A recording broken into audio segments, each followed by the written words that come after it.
আপনারা যাকে মৃত্যুর শেষ বলে মনে হয়, গীতা বলছে সেটা আসলে শুরু, প্রথম দরজা। শ্লোক 23।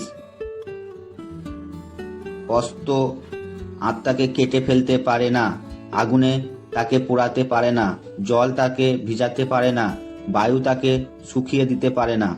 এটা যদি ব্যাখ্যা করা হয়, এই শ্লোকটি যেন আমাদের ভেতরের হিরোকে জাগিয়ে তোলে। আমরা অনেক সময় ভাবি আমি ভেঙে গেছি, আমি শেষ হয়ে গেছি, আর পারবো না। এখানে শ্রীকৃষ্ণ বলছেন তোমার আসল সত্তা তোমার আত্মা, তাকে কেউ ভাঙতে পারবে না। কোনো অস্ত্র, কোনো আগুন, কোনো বিপদ কিছুই না। যখন আপনি একটা অনুভব করতে শুরু করবেন, তখন দুঃখ থাকলেও ভেঙে পড়বে না, বিপদ থাকলেও নিজেকে একা ভাববে না। আপনি বুঝবেন আপনার ভেতরে এক অজেয় শক্তি আছে। এটাই আপনার আসল পরিচয়।